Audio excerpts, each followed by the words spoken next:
welcome back to Book Buzz. We are here, your Beebe librarians. We have with us today Jackie and Beth and Bridgette and me, Karen Stern.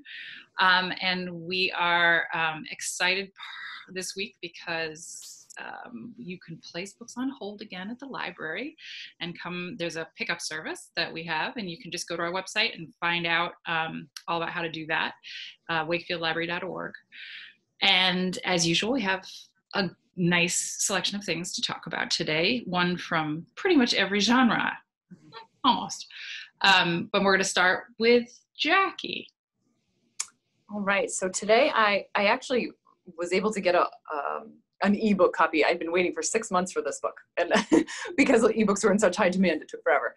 But I read recently Kylie Reid's Such a Fun Age.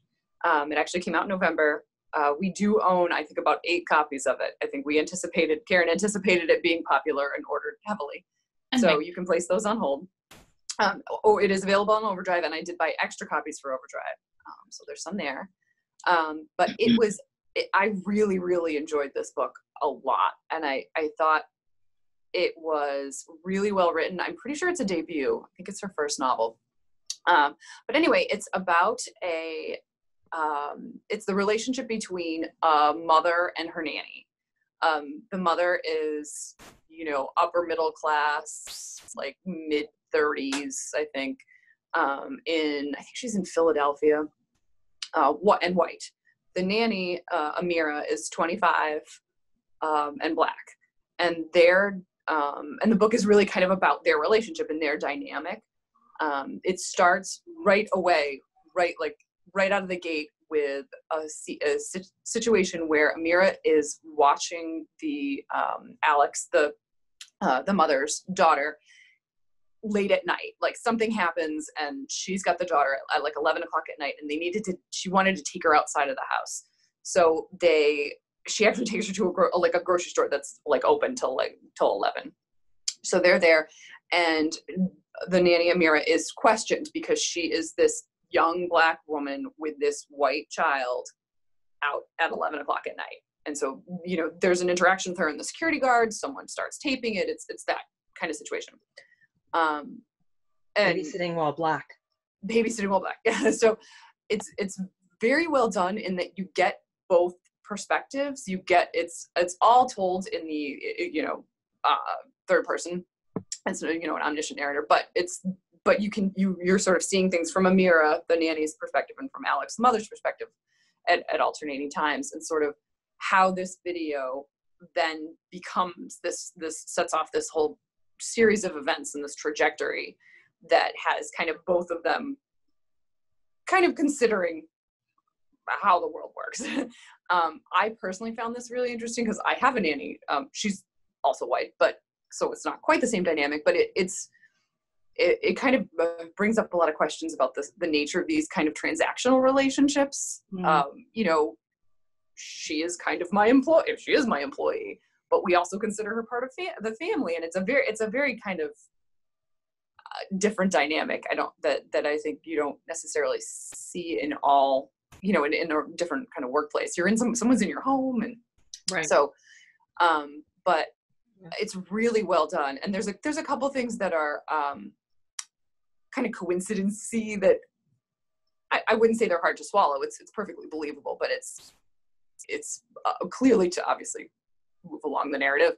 But I really liked the way she did the characters and how you get this real feel for their lives and Mm-hmm. and for the reality of their relationship. And the mother is really well intentioned, and you can see she's well intentioned, and it just sort of never quite. It kind of keeps going awry, like the best of intentions, but it's not. She still has this kind of underlying racism that I think she doesn't realize. She doesn't realize, and she doesn't know how to address. She doesn't quite know what to do with. So, right. Like I said, I had requested this book like 5 or 6 months ago on Overdrive, and it came in about a little over a month ago, and it was just so timely. With everything going on in the world, to sit there and think about this in this most, I don't want to say mundane of scenarios, but it was it's not a fraught book, and it's not really about race. It's just sort of about their relationship and how that plays into it. So I found it really thought-provoking without being heavy-handed. It still reads like a Leanne Moriarty, or it reads like contemporary fiction. It's not a commentary on anything. It's just, she's just sort of like, this is the reality. Take with it what you will. And neither of them really, neither of the characters are really trying to make any kind of point. It's one of those books where there's not, I don't want to say there's no closure, but it's not like you read it and there's this like solution. No one's fixed, Kind of also like the world as it is. Like the world, yeah. So I really recommend this book. I just think it was so just handled really well, and really interesting perspectives that you don't see. I just feel like you don't see them that often in a book of this sort of style. Right. Let's put it that way. Yeah, it seems like an interesting mix of, social commentary and family drama in a way that you don't always. I mean, maybe something like Little Fires Everywhere. I don't know. Yeah. I didn't read that. I haven't read that yet. Seems like I could see it being in the same similar themes vein. Well, the other book that I started reading, J. Courtney Sullivan's. Oh, the new one. Yeah, The Friends and Strangers that she's going to come talk. Which she is talking, yes, for a lot of libraries next Tuesday, yes. And again, it's not an African-American nanny, but there's the social issue, the social class issue, and their perspective on the world. And like you're saying, Jackie, how it's a really intimate relationship, and yet it's boss and worker. Right. So I think that's got a lot of, and it's the interiority, the domestic fiction type thing. Right. Mm-hmm. I think it's a great read alike. And this is also a fairly quick read. I want to say it's less than 300 pages. I read it really quickly. Right. I went right through it, but that's a strong recommend. I think it's a good mix for thought-provoking, but still kind of, I would still consider it like in the beach read category, and that it's not so heavy that you wouldn't take it on vacation. Right. So that was Kylie Reed's Such a Fun Age. Thank you. I definitely want to put that one on my list.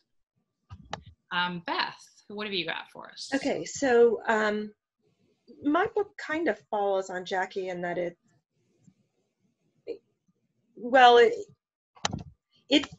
also delves into African Americans and somewhat white people. It's actually much more African Americans. But anyway, so my book is Deacon King Kong by James McBride. And this is his 7th book. His debut book was The Color of Water, a Black man's tribute to his white mother.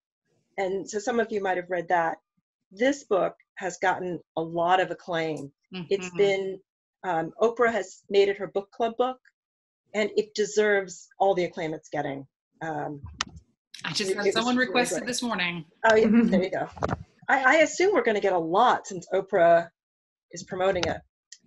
So it's set in a neighborhood of Brooklyn, in a housing project there, similar to the housing project that McBride actually grew up in. It begins when the title character, Deacon King Kong, shoots the local drug dealer, whose name is Deans. Now the Deacon he's really a peacemaker in the community. He's a much beloved man, and he's a drunk. And everybody has their theories as to why he shot Deans. And it goes from that he caught tuberculosis to that the housing project's baseball team is falling apart. And that right there is the essence of his book. It's what makes up his book, that there's the serious thing that a young man has been shot, and yet they're talking about that he did it because he got tuberculosis. It's just this absurd humor mixed in with it, and I think that goes throughout the book. the fallout from that shooting comprises the rest of the book. The characters in the novel abound, and McBride's imagination of them is boundless. When I first started the book, he introduces 7 characters in the first 2 pages, and not just their names, but their nicknames as well. So it's a little overwhelming, but it settles down, and his characters are so distinct and quirky that it becomes very easy to tell them apart. And they're really, he fleshes them out. They're really warm characters. There's one couple who have divorced, and they hate each other, and they're always yelling insults at each other, like, "Shut your talking hole, you evil gangster," or "Go take drowning lessons, woman." I mean, it's really colorful. It's very nice. And those 2 quotes, they give you a hint of McBride's language prowess. He's in portraying dialogue of the diverse community of the projects, i.e. African Americans and Latinx. He employs songs, he tells jokes, he tells tall tales, and he uses numerous other traditional African American verbal tradition in the book. And not to sell him short, he also uses traditional Irish tall tales and folklore, and he's got such a range. His prose, like his language and his characters, is richly animated. I love to read it when the prose is so wonderful, so I'm going to read again. Church fights were normally hushed, hissy affairs, full of quiet backstabbing and whispered gossip about bad rice and beans. But this spat was public, the best kind. The 2 choir members involved, Natalie and Sweet Corn, known as the Cousins, were both 33, beautiful and wonderful singers. They had been raised as sisters, still lived together, and had recently had a terrible spat about a worthless young man from the projects named Pudding. So, again, gives you a feel for him. You definitely get a feel for the flavor of it. McBride, naturally, he also excels at doing the setting. There's the aforementioned housing project, but in the neighborhood there's also the church and the Italian gangsters and some Irish police officers, as well as the docks where things get loaded on and off in Brooklyn. And it takes place in that's just what I was going to ask. When? It takes place in 1969. So Martin Luther King has died. The upheaval that's going on outside doesn't so much enter in, except that heroin is being introduced to the community, and that's going to change this close-knit, tight community. They're trying to battle this scourge of heroin and its consequences, and it really feels like the end of the book is what's coming on the horizon is not so great. And just like Leanne always likes to think about, the housing project is like a character in this book. It's breathing, living, and like the community, it's struggling. The only problem I had with this book is that it flies by. It's just over much too soon. I wanted to keep on being with those wonderful characters. So, is it short or long, or in? It's about 350 pages. Okay. I was worried, like I said, when I first started it, but then it just disappeared. Wow. That's the best kind of complaint, though. Yeah, I wish it didn't end. but he's, he's written, I want to go back now and read some of his other ones. Well, and he wrote The Good Lord Bird. That's right. About John Brown, and is actually going to be a TV miniseries later. Oh, cool. I didn't know that. Go. I think that similar books would be Zora Neale Hurston, Colson Whitehead, and Peter Beattie, Paul Beattie, I'm sorry. Those are all, it's really hard to get, for some, like Colson Whitehead, it's really hard to say who writes like he does, a book like he does, and I feel the same way about James McBride. They're just unique, wonderful books. Yeah, McBride's got a deep backlist too, doesn't he? Yeah. He's been around a long time. Yeah. Well, that's good. Another one for the list. Another one for the list, I know. Yeah, and it's available. I mean, I downloaded it as an ebook, so both on audio. The audio, I would think, would be really wonderful because you get to hear people say all those, all that wonderful dialogue. Do you know if they do it with a cast, or is it? Do you have any idea about the audio? The one I saw was one man. One performer. Yeah. All right. So Deacon King Kong. James McBride, Deacon King Kong. Great. All right. I'll go next, and I have something quite different. My book is, I don't have the book, but it's called The Wall by John Lanchester. And there are kind of so many ways you could look at this book if somebody said to you, what's it about? And I'd start by saying it's kind of a near future dystopian. If you kind of think maybe, that bad movie Waterworld. Terrible movie. And hey, it gets the job done, but kind of gentler than that, with overtones of a good action adventure or military buddy movie. Oh, and there's a love story too. So I mean, there's it's got a little bit of everything. I could also say that it was cli-fi or climate fiction, which is a fast emerging genre in itself. But instead of I don't want to get into lots of definitions of what cli-fi is or isn't. But I'll tell you about the book because it's a really good example of cli-fi. It's set in near future England, where the sea levels have risen to the point that beaches are kind of this thing of the nostalgic past. They just don't exist anymore. And a wall has had to be built all around the coastline of the British Isles, not just to keep the water out, but also to keep the others out. And the others are these nameless, faceless people who are continually trying desperately to get over the wall and to melt away without a trace into the country. And the country itself is very fearful of the others, which is why they kind of, call them that. This feels like it might have climate fiction and also some Brexit overtones. Yeah, definitely Brexit. I was thinking it felt like Game of Thrones. Like the White Walker. There you go. It's not quite as epic in scope as Game of Thrones. Yeah. But, it definitely has all of those in there.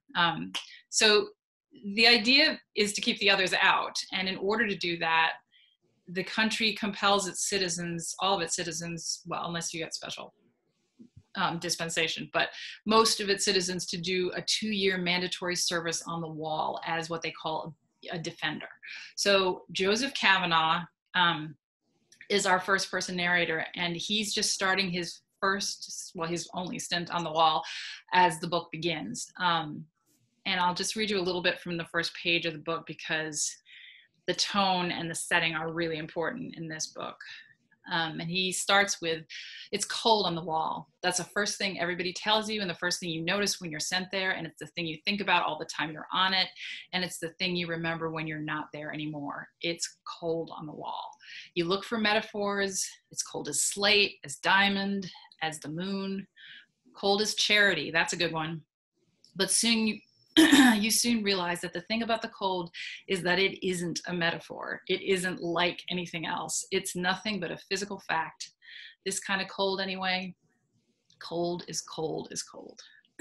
So he spends kind of the first chapter like just taking you into this place that he's been unleashed into.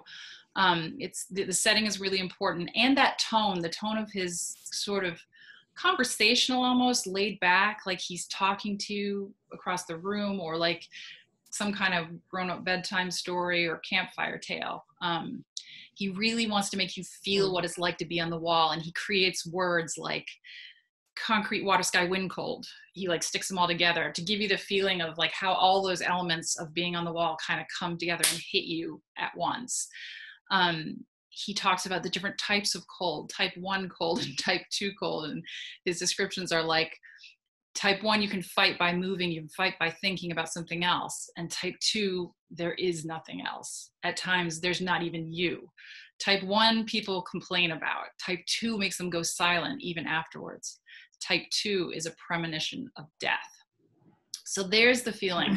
And you add to that all those physical discomforts, the kind of intense boredom and the intense dread about the others any minute able to come over the wall and attack you and try to get by. And by the time you're done with the first chapter, you're thinking, wow, I get it. Like, I really can't take any more of this. And then chapter 2 comes, and the other characters, so his teammates, his comrades in action on the wall, are introduced, and that's where the buddy adventure survival movie begins. And that I won't tell you too much about, because that's the story, but you get the idea. I will say there is both physical and psychological suspense. There's some military action. The story pivots around both deep betrayal and intense friendship and camaraderie. There are scenes of both horrifying tragedy and survival.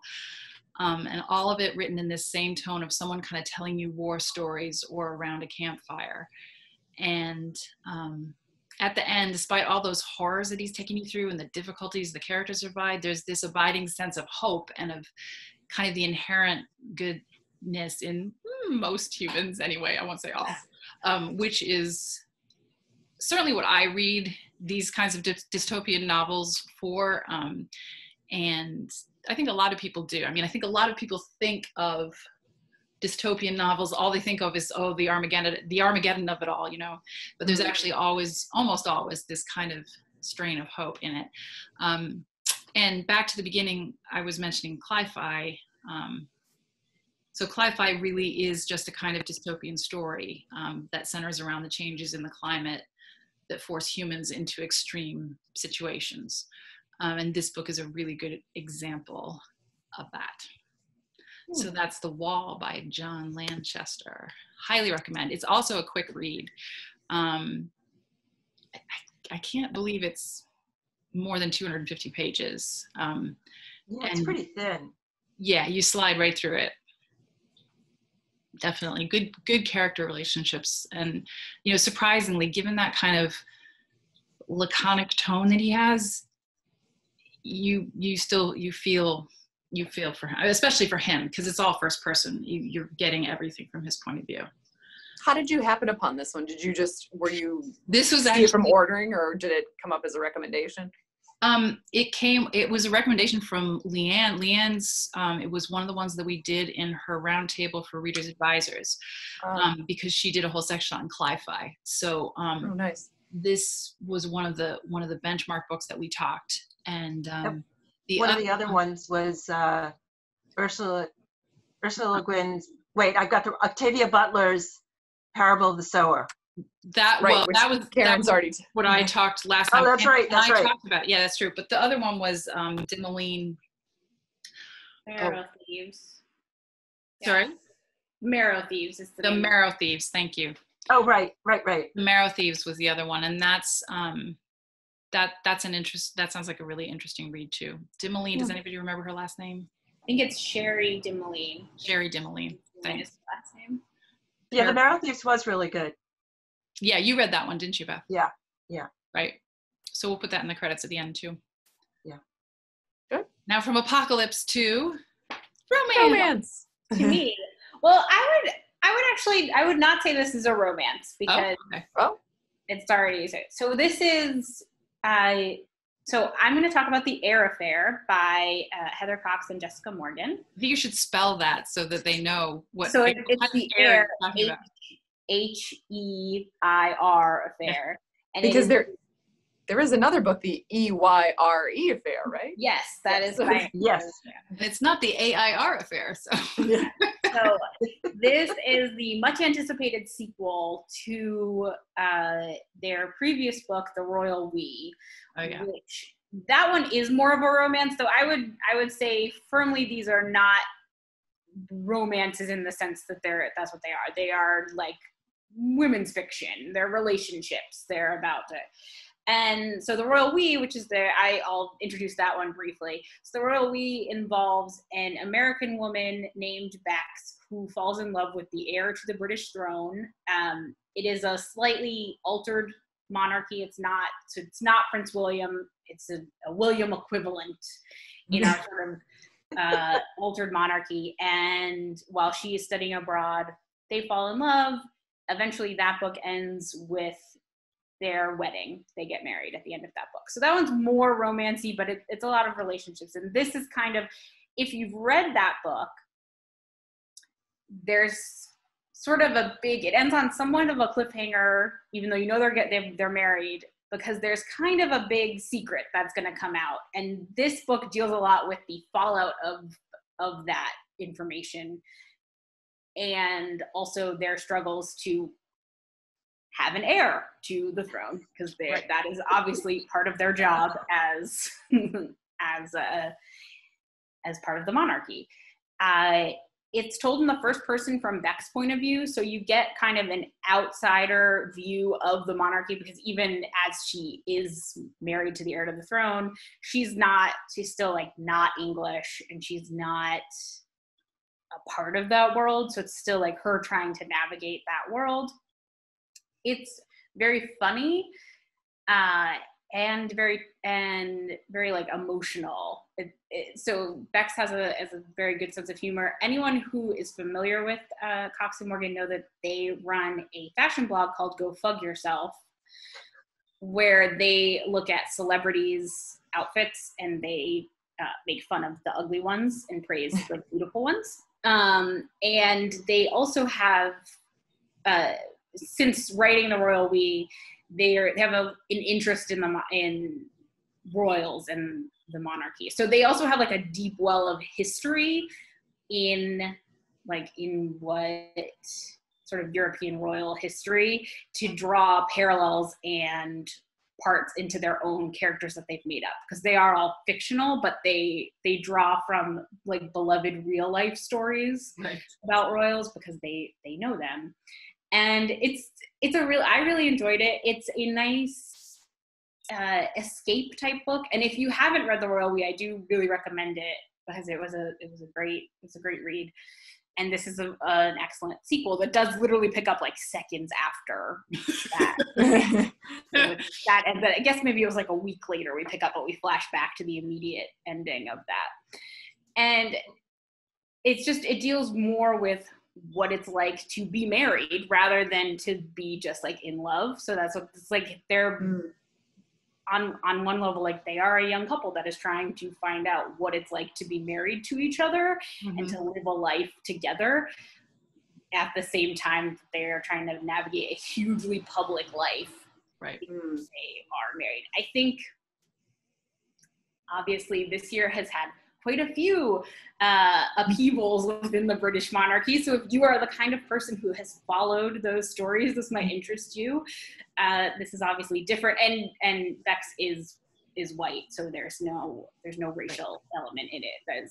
But still, the whole American thing going to outsider, very outsider. Bridgette, is there going to be a third book? I'm not sure. I think they could, because there definitely could be a third book. This does kind of definitively wrap up a lot of storylines that were kind of left hanging, but I didn't necessarily think The Royal We needed a sequel, even though it does kind of have it's like a cliffhanger, but you don't necessarily need to know. You don't necessarily need to know the fallout of the events that are going to happen, but it just kind of leaves you at this place. This one doesn't have the same ending, and I could see them writing more of these. It does, the one thing I would say is it does kind of meander along for probably about halfway before it really gains like a narrative thrust. Like it is just a lot of like, here's what it's like to be married, and we do this and we do that and we go on these other places. And then you find out sort of some secrets later in the book that really do kind of drive the rest of the action. But it kind of counts upon you being invested in these characters already to kind of drag you through. Because it is, it's a longish book. It reads very quickly.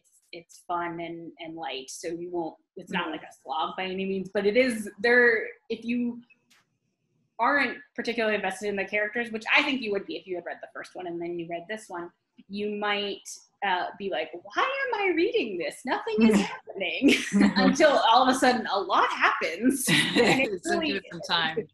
Yeah, this is a real theme, because there was also Red, White, and Royal Blue. Was that the other one? Yeah. Was that Casey McQuiston? Yeah, from last year. I think it was last year. It was 2018, so long ago. I don't, not this year. I remember you talking it, Bridgette. Well, yeah. I remember you talking it. Yes, so I read that one, and so that one obviously, and that also has like the child of the president as well, and they're gay. There's a lot to swallow. There's a lot going on here. Where this is like less complicated on some levels. Yeah. But yes, still like the Americans and like navigating this kind of complicated, arcane, weird old. Actually, and sorry, Jasmine Guillory's wedding, or no, what is it called? Royal Holiday. Royal Holiday, yes. I mean, that's not quite the same, but in the same vein, American. Yeah, it's like, if you liked that, because I do think Jasmine Guillory also in that does a good way of being like, here's what it's like to sort of be in, but not in, like, but not in family situation. Yeah. So if you liked that part of that book, you would probably like parts of this as well, because it's similar. Obviously, she's literally married to the prince, but it's still kind of that information. And I do think a lot of people who are sort of the royals are obviously a fascination for a lot of people, and particularly in this country where they really are just like, oh, what some fancy people did things, as opposed to, I know that they're like more contentious in countries where you have to, pay for them. Whereas here we're just like, wear tiaras, we enjoy that. Yes, it's easy to admire from afar. Exactly. So like we don't have to deal with them in any way except for this. And I think that this does a really good job of getting what's interesting about the monarchy, but also being like, this is absurd and ridiculous that this exists. Right. So it's a good balance there. And it does come out this week. So July 7th, I'll say it's a new release, and you can put it on hold from us. You can put it on hold, yes. And we, it may take a little while to get there because everything's taking a little while a little bit longer rev up at the moment. But we will be getting those hardcovers to you soon. Meanwhile, keep checking the ebooks and audiobooks out, and let us know if you have any questions about how to do that. You can call us on 781-619-1100 and talk to a real live librarian these days. And we can also give you help choosing books, just choosing what you might like to read as opposed to how to find them. So we are happy to do that all the time, as you know, here at the Beebe, and we're really excited to be talking to you again in that way. So check us out at wakefieldlibrary.org and find out what's new. Keep an eye on all our social media and take a look out for what's to come. All right, we are really happy that you joined us today, and we will see you in a couple weeks' time. For today, that's Book Buzz. Bye-bye. Bye. Bye.